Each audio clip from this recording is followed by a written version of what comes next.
Hey friends, welcome to No Sleeps Garage. Today we're working on one of our favorite generals, General Maintenance. No, not General Motors, not today. So today we are going to be doing rear pads and rotors on a 2019 Ford Fusion Hybrid. Yeah, so let's get to it.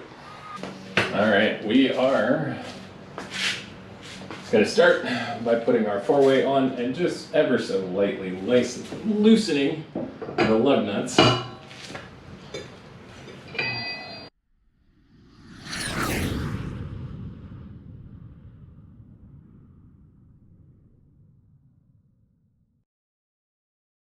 These brakes are rough for sure. So I can tell you right now, you can look in here. We're very grooved on the rotors. Tells me there's nothing left on this pad. So already got new rotors, have new pads, new hardware. Our friends at Advanced Auto Parts hooked us up here. So what we're gonna do, we're gonna put our jack stand underneath, and these should be a 7mm hex to remove these bolts. And we're gonna pull the caliper off. We're gonna take a look at those pads. We're gonna knock off this rotor and really see what it is that we're working with. Now, normally I wouldn't use the jack stand under a suspension arm, but ultimately I never bought new jack stands, and the ones that I have are recalled from Harbor Freight. So I do need to get on top of that, but because of which we're just holding up with control arm there, just to keep it secure in the event that the jack fails. But ultimately my greater concern is that our jack stand might fail instead. So I am going to trust this Pittsburgh heavy duty jack. If you watched the pilot video, you know that I didn't use a jack stand, but safety first.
Yeah, this rotor definitely is shot. You can see we've got grooving on both sides, you've got pitting. This isn't even something that I would recommend trying to have turned. I know that was super common back in the day. You can still do them, especially with solid disc, but quite frankly,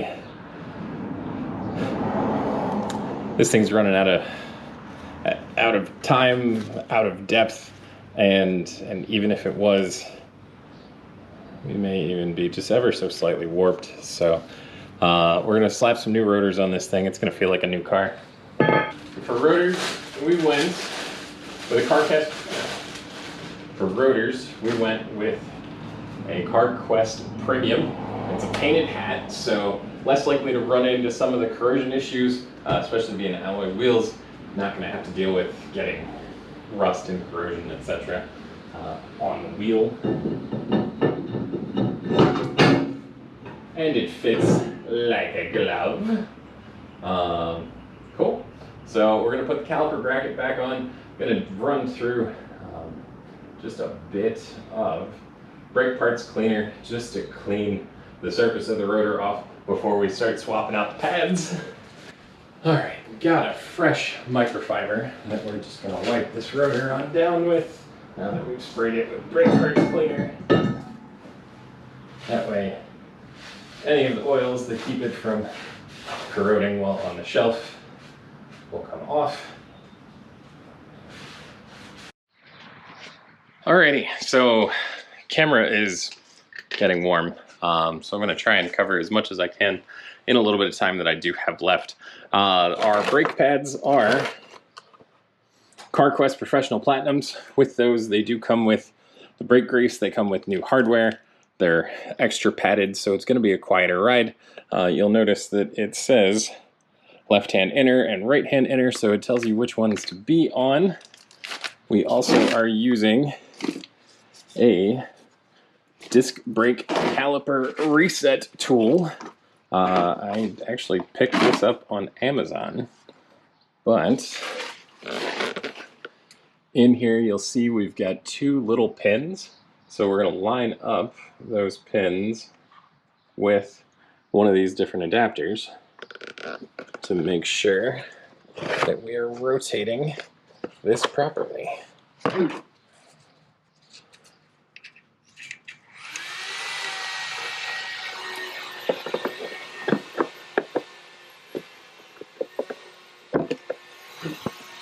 I picked this kit up for 25 bucks, and this is very similar to a kit that they used to rent through Advance Auto Parts, which I used to use all the time, but I figured, you know what, it's about time I should probably have my own. I'm just going to double check this last one here, this number 4, just to make sure. Oh, that is too small. So we're going to try out the number 6, and we'll see how this goes. All right. So the way that these work, you're going to put your little pressure plate, if you will, here. I'm going to put our adapter on the end. These are magnetic.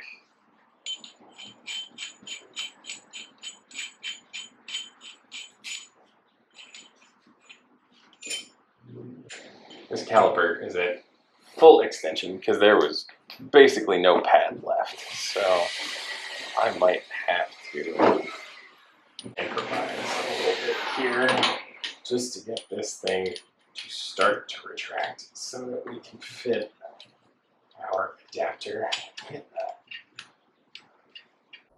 A few minutes later. There we go. Alright.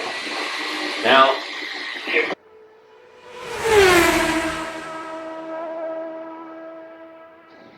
as a kid, I always just used to use a C-clamp until I was humbled by a 2001 Volkswagen GTI. And ended up putting the caliper on it, and then getting it into place, the caliper piston shot its way out, and I couldn't get that one to retract, and I was like, there's no possible way that this was a bad caliper piston out of the box. So then I called a friend smarter than me, and he was like, oh yeah, man, there's a special tool for that. Well, that would have been nice to know.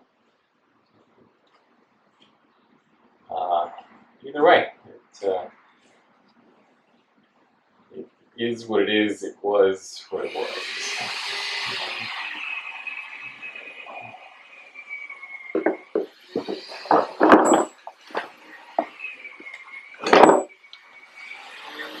Grab our grease here.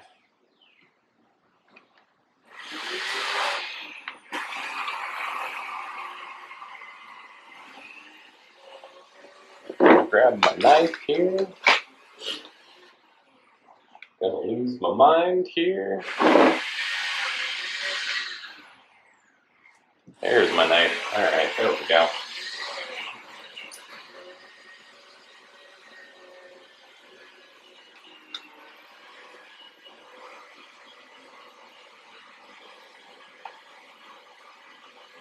With grease, you don't have to use it, but it definitely makes them run quieter, so I do tend to recommend just a healthy amount on the contact points here. So I'm going to get the back of the pad.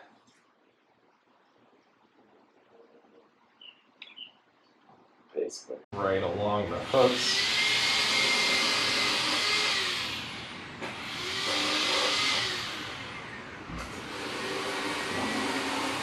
Insert this. Pad backing side.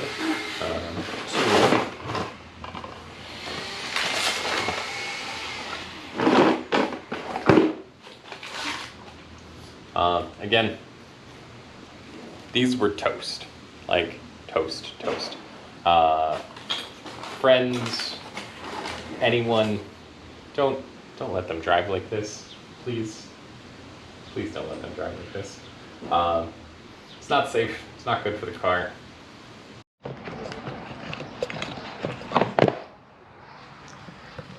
Alrighty, now we have greased up the backs of our brake pads for the contact points.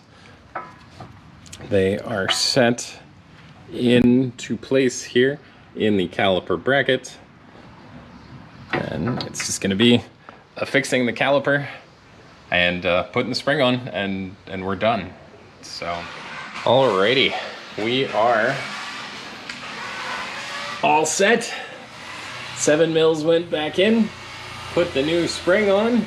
Now all we need to do, put the wheel on, recap the brake fluid reservoir, create some pressure, and we should be good to go. So thank you so much for watching. I hope you learned something, and I'll see you next time. Thanks again.